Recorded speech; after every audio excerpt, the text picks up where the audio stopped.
there is no pursuit of happiness. Happiness is the pursuit. When you learn to find the lessons, love, and light in everything that you do, from taking out the trash to driving carpools with your kids to eating dinner with the food that you may hate the most, when you learn to love the lessons and learn to find the light and learn to live in that direction, happiness will be with you at all times. Born in 92 on the block with the Sharks. Come from a different cloth, y'all would get ripped apart. You want it diamond, then you gotta get it in the dark. We dropping nuggets like Carmelo went to Rucker Park. Now we eating from state to state, we scrape the plate. I put my eggs in a basket, took a leap of faith. I took a chance, now we grow and see the impact. Decoding success with special guests, now let's bring Matt. David, round two on Decoding Success, man. I'm really excited to have you back. One of our first returning guests ever. And just to mention, you were the first ever guest on the show. So I do want to point that out as well, man. I'm excited to have you back. What are we on now? What number are we on? Wow, we're about to hit 120. So we're pushing, man. We're making things happen. But to kick this off, the last time you were on here, I asked you how you personally define success. And you said success is happiness, happiness is success. But you continued to say that success for you was defined as your consistent, persistent, everyday pursuit of your greatest potential. Is that still true today?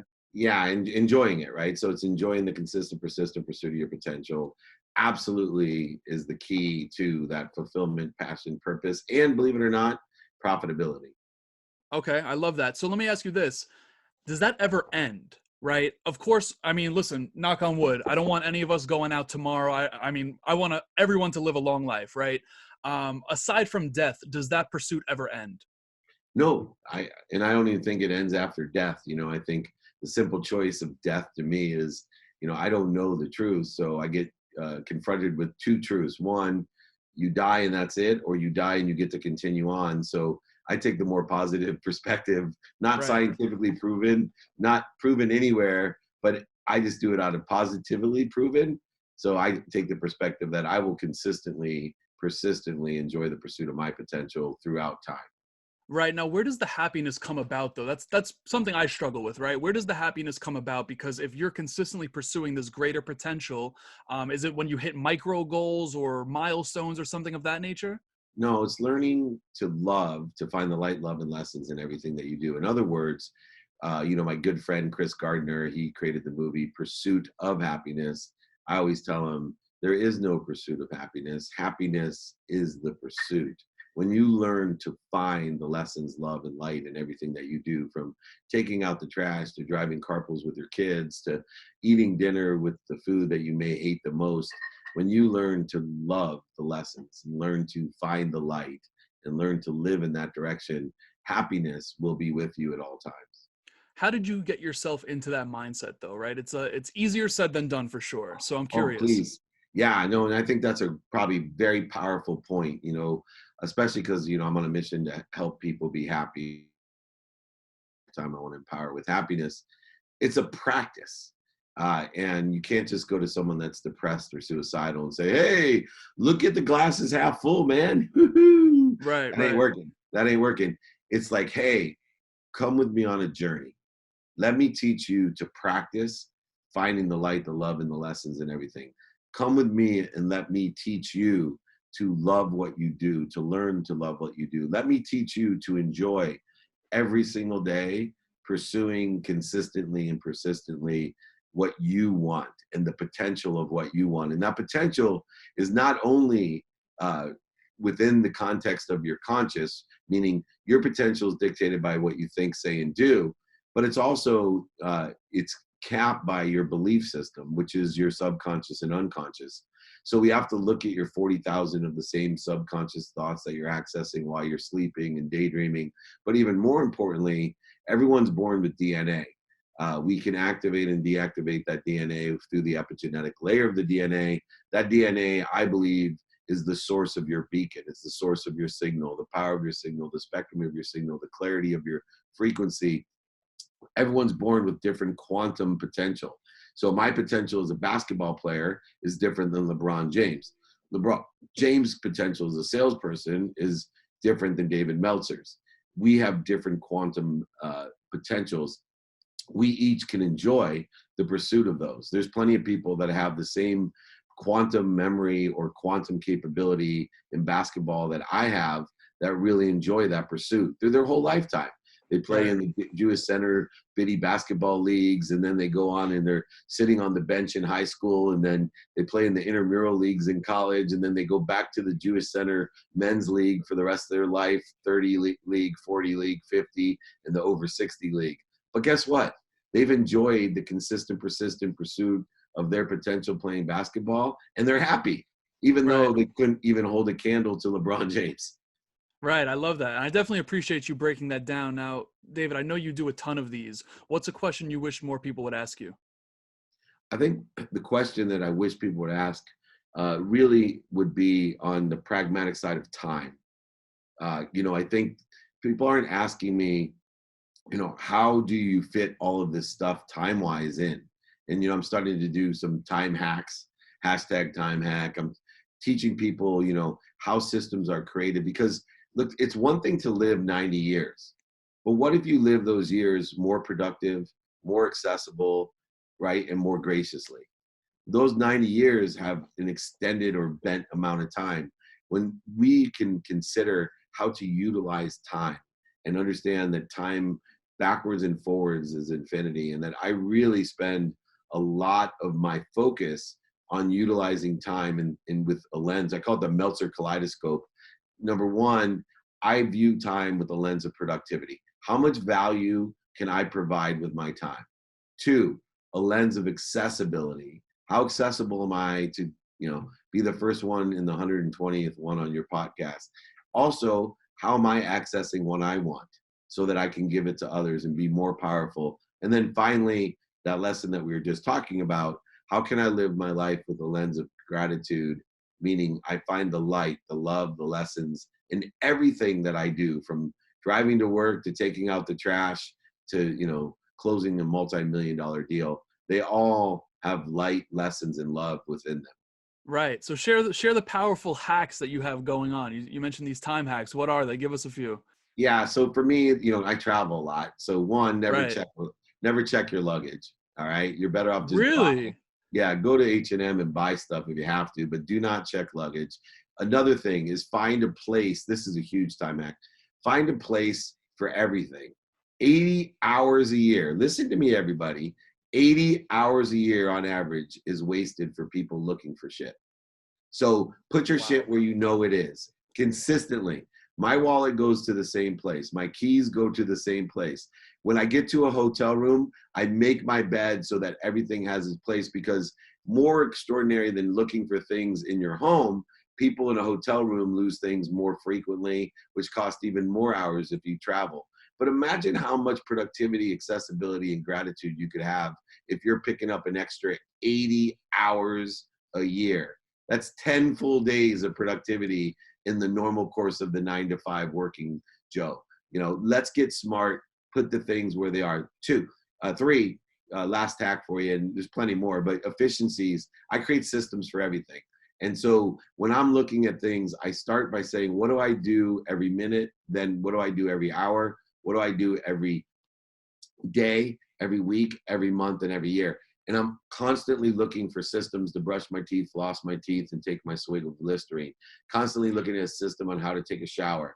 Constantly looking at a system on what to do, to get through airport security. Because, that to me is at least a weekly activity, if not a daily activity.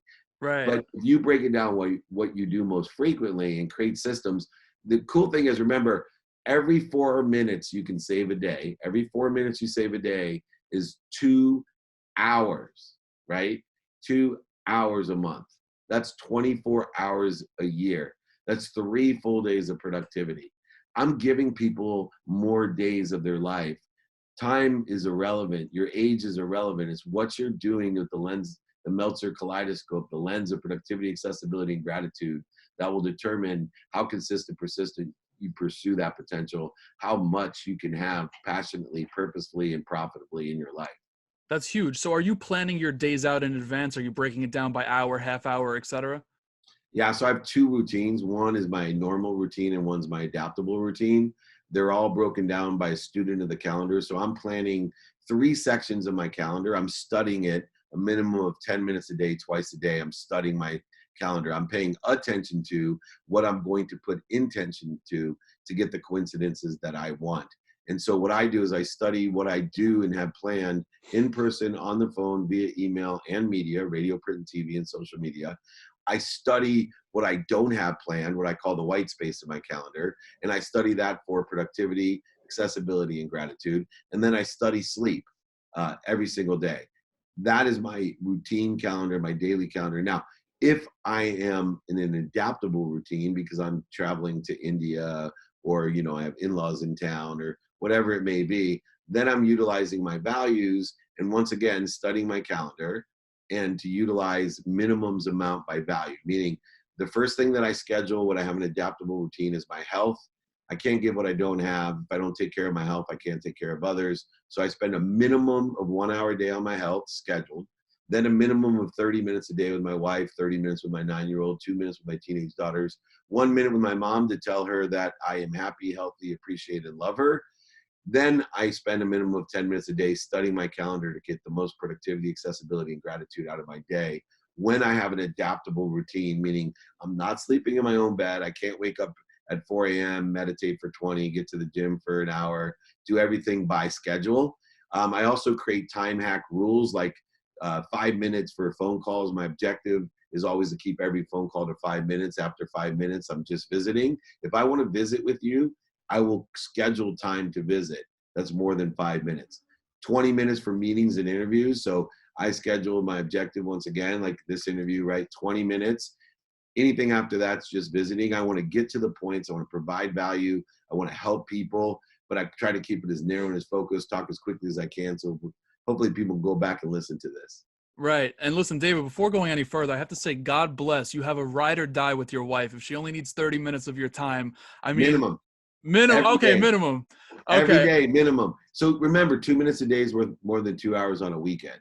So right.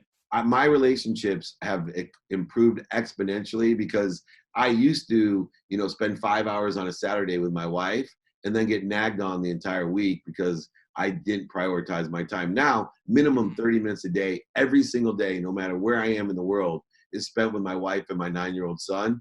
And I don't think you'll find anyone more happily married and have better relationships with their children. Now, just to be fair, I asked for 5 minutes with my 3 teenage daughters. They only gave me 2. Oh, wow. So let me ask you, in regards to your relationship with your wife, what do you feel like was or are the keys to having a successful marriage?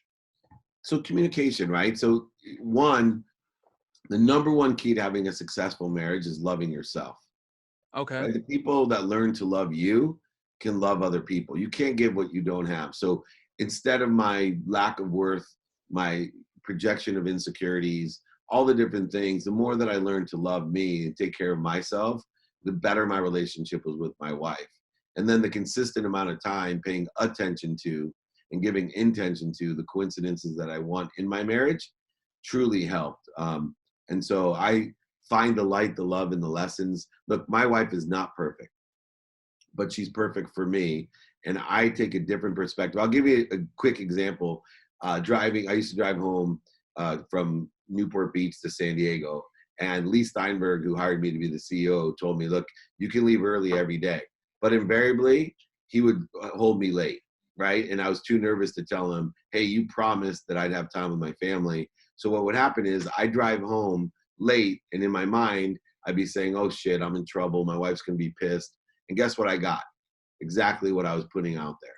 Right. Once I changed my perspective and said, hey, number one, I stood up for myself and said, this is the most important thing, more than the activity I get paid for. I need to leave. But even the times that I became late, I started saying how lucky I was to have such an understanding, forgiving wife that knew that I was making an investment in our family by being late in order to effectuate some things that I felt were very important at the time. That's exactly what I got. I got a wife who was understanding instead of one that was nagging. I love that. I think you mentioned something along those lines in Connected to Goodness, if I'm not mistaken. I do remember that. Connected to Goodness. Good memory. Yeah, I remember that. So I want to respect your time. I know you got a call in just a couple minutes. I didn't get the chance to ask you the 3 pieces of advice the last time I had you on the show. First one is, what is the best piece of advice you've ever received? Take care of yourself a minimum of an hour a day. Best piece of advice I can give or that I've received is that you need to take care of yourself first, before your family, before the activity you get paid for. If you put your family and the activity you get paid for ahead of your own health and well-being, you'll never take care of yourself. You cannot help other people. The stronger you are, the better you are. So find something that you love to do, a minimum of an hour a day, and do it 7 days a week. Make sure that you're living a healthy life. See, that's the cliche question that I always ask, but it leads into this one. This is the more interesting one. I definitely appreciate you sharing that. What is a piece of advice that you didn't want to hear at the time it was given to you, but proved to be true over time? Oh, fuck, man. It starts to language. You hit me on the core because it's still the same advice I don't want to hear. I'm full of shit. I'm full of shit. So the advice I don't want to hear is, dude, you cannot oversell, back-end sell, lie, manipulate and cheat people. You cannot be full of shit. And I don't want to hear it. When I am full of shit, I don't want to hear it. That I should live to the closest to the truth that I can. I hate being a hypocrite. I'm a human being that has an ego-based consciousness that projects my insecurity. And I look myself into the Zoom screen and to the mirror. And at times, I am so sorry to anyone that thinks I'm full of shit, because at that snapshot of the time, I probably am. And I know that advice to live as close to the truth that I can.